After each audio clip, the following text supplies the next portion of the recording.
Hello, family. This is Dr. Kia Pruitt. It is Tuesday, December the 31st, 2024. We have breaking news outside of Puerto Rico. According to reports, 1.3 million people are currently without power, and they have been without power since 5:30 this morning. That's 80% of the island has no electricity. The people in Puerto Rico are asking for answers. Now, they only have minimal reports as to what has happened or why this is going on or even how long it would take to fix this problem. Reportedly, there was an infrastructure problem at a power plant on the island's southern eastern coast. This energy company by the name of Luma allegedly is one of the reasons why they're having problems with the electricity. Luma said in a statement that the fault appeared to be an underground cable and that it was working. Luma is with partners to restart the island's power network. Luma will be restoring power to customers in phases, according to reports. We've already begun the process of re energizing some customers with the full restoration process that will take between 24 and 48 hours if conditions permit, the company said.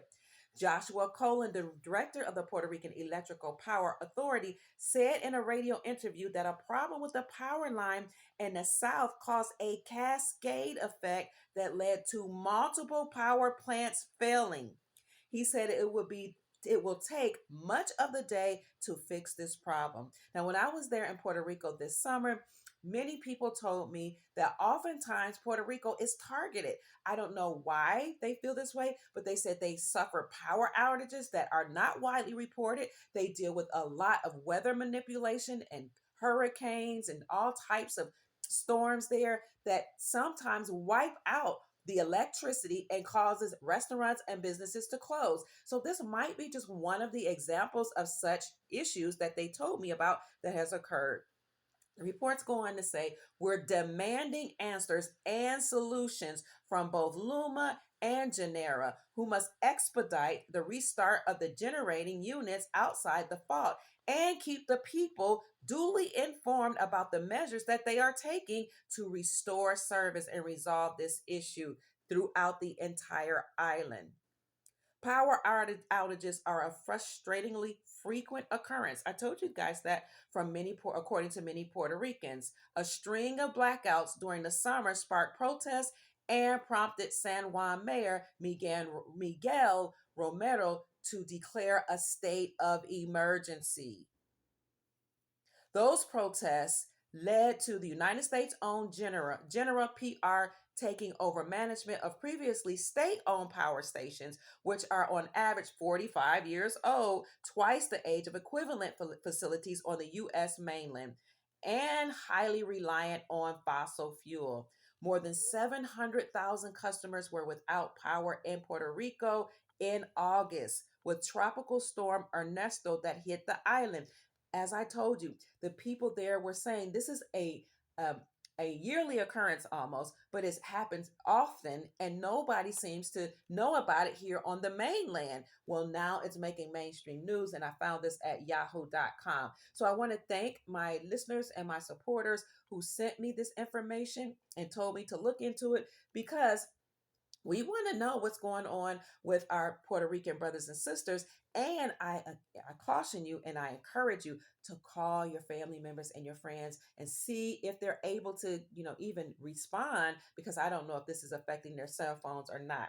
According to San Juan, Puerto Rico reports, a blackout hit nearly all of Puerto Rico early today, as I said, and this outage hit at dawn, plunging the entire island into an eerie silence as electrical appliances and air conditioners shut down before those who could afford generators turned them on. This could affect not only the livelihood of the people there and the businesses, but it could affect people's lives. As you just heard, most people weren't even able to have electricity or get to a generator because most people cannot afford generators.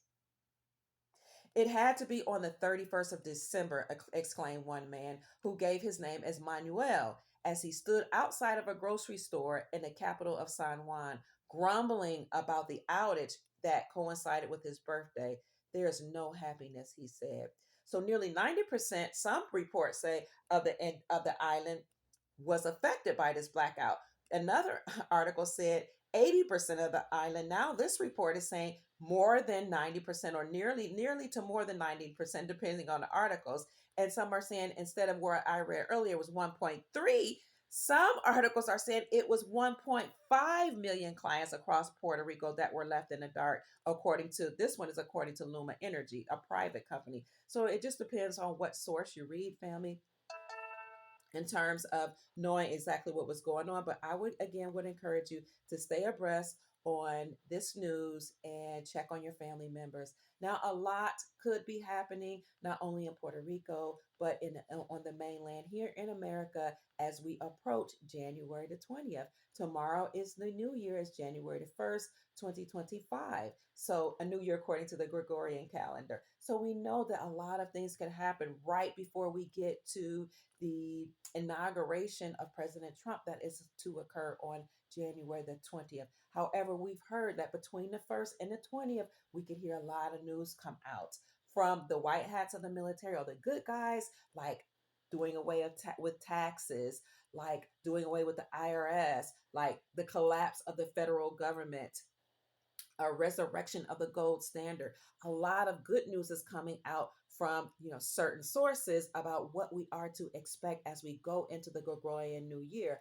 And then at the same time, that on the other side, there may be deep state operatives that will try to slow down that process. So I encourage you, family, to keep your vibrations high and stay positive and check on your family members. We always say be prepared, stay ready so you won't have to get ready. Now, Puerto Rico, this issue right there is teaching us how you have to be ready at all times. Make sure you have water, make sure you have food, supplies such as flashlights, batteries, a generator if you can afford it, candles if you can afford that, matches or a way to light the candles, food such as dry goods, beans, rice, maybe even some canned goods. We don't like canned goods, but you never know. In a state of emergency, we see they had to declare state of emergency in Puerto Rico when they have these type of incidents. But through states of emergency, you always want to be ready. Have canned goods, have a can opener. If you don't have a